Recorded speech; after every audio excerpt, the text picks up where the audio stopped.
안녕하세요. 나라살림연구소 우지영 박사입니다. 네, 요즘 너무 많이 덥죠?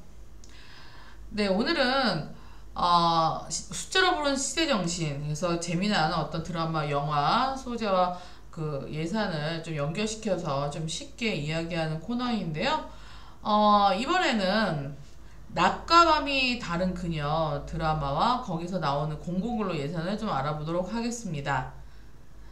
그 낮과 밤이 다른 그녀 보셨어요? 예.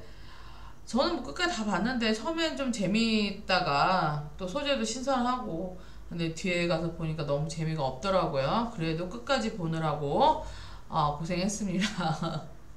이 내용을 보면 이제 20대 이미진 취준생이죠. 예, 취준생 20대 이미진이 낮에는 50대 임순으로 몸이 바뀌어요. 그래서 이제 검찰청에서 뭐 이제 살인 사건을 해결하는 이야기인데 이 20대의 이미지는 공무원 시험에 매번 실패를 합니다. 그런데 50대 임순으로 몸이 바뀐 후 검찰청의 시니어 공공근로 인턴으로 드디어 일하게 되는 거예요. 근데 그녀는 주로 환경 정화, 청소, 잡무 등 외근직을 하다가 또 능력을 또 인정을 받아서 내근직으로 검찰 사무 보조를 하게 됩니다. 그러니까 이미진과 또 이렇게 동기 이제 시니어 공공 인턴들이 있어요. 근데 이 나이 들어서 공공근로에 뽑히는 것도 힘들다면 나름 또 단순 잡무에 만족합니다. 특히 이제 이미진 같은 경우 취업에 매번 좌절을 했잖아요. 또 공무원 시험에 낙방을 하고 그래서 공무원이 아닌 공공근로일지라도 일을 해서 즐겁다. 며 정체가 발각되어 일자리를 잃을까봐 또 전전긍긍을 이제 하게 됩니다.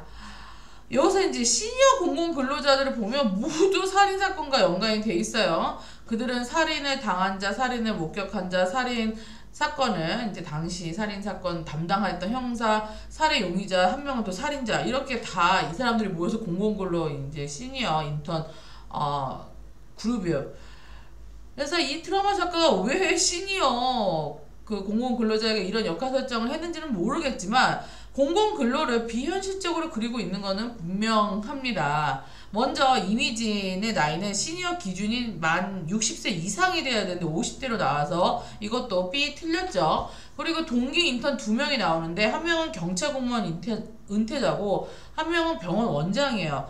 근데 이들은 또 연금하고 재산이 있기 때문에 자격이 안 됩니다.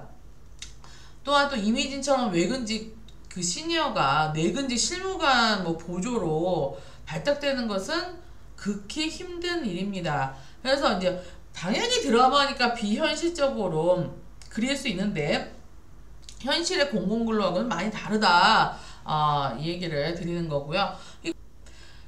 이 공공근로 사업은 고용정책기본법에 따라 현재 전국 194개 지방자치단체에서 시행을 하고 있어요. 2274억 원의 예산을 편성해서 시행을 하고 있습니다. 이 사업은 취약계층에게 일시적으로 공공일자리를 제공하여 생계를 지원하고 자활 및 취업 의지를 향상시키는 데 그 목적이 있죠. 지역에 따라서 공공일자리, 희망일자리, 안심일자리, 동행일자리 이렇게 그 단어를 일자리 앞에 붙여갖고 명칭은 이제 다 달라서 다른 것처럼 보이지만 결론은 다 공공근로입니다. 또한 청년 일자리, 노인 일자리, 뭐 장애인 일자리 이렇게 해서 또 대상에 따라서 모집하기도 합니다. 근데 근로 내용을 보면 복지 도우미, 단순 데이터베이스 구축, 지자체 환경 개선, 청소, 뭐 농촌 일손 돕기 등으로 이제 구분이 돼요. 그러니까 단순 이제 노동이죠. 이에 대한 이제 월급을 보면 1급은 최저임금 곱하기 근무시간으로 계산을 하고 교통비, 간식비, 뭐 추가 기타 수당들이 포함이 됩니다. 4대 보험이 적용되기 때문에 조건 충족 시에는 퇴사 후 실업급여를 받을 수도 있습니다. 이제 코로나19 이후에 전체적인 고용 시장이 침체돼서 정부가 이제 공공부문 일자리를 많이 확대했는데 그중 대부분이 자활 근로사업이나 단기적 이제 노인 일자리였죠. 근데 이제 올해 통계청이 발표한 2022년 공공부문 일자리 통계를 봤어요. 그런데 2016년 통계 작성 이후에 처음으로 20대 공공 일자리는 감소하고 60대 일자리가 많이 늘어났습니다. 노인층 일자리가 증가한 데는 지자체 시니어 공공근로 일자리 비중도 한몫하고 있는 겁니다. 그러니까 이 통계를 보니까 20대 이미진이 공공부문 취업에 매번 실패하고 50대 임순으로 공공근로가 될 수 있었던 것은 현실로 다가오는 지점이죠. 공공근로자는 일 대충해도 돈 주는 쉬운 공공 알바라는 인식이 좀 있습니다.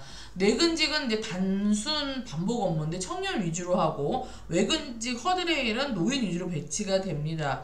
일하는 장소는 다를 뿐 청년이건 노인이건 단순 잡무가 대다수예요.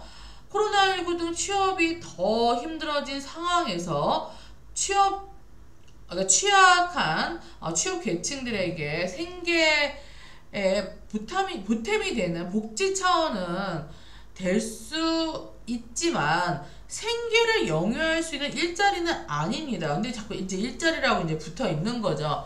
그렇기 때문에 저는 공공근로를 공공부문 일자리 통계에 포함해서 안정적인 일자리가 많아 보이게 통계를 잡는 것은 정부 정책 수립에 전혀 도움이 되지 않는다라고 생각을 합니다.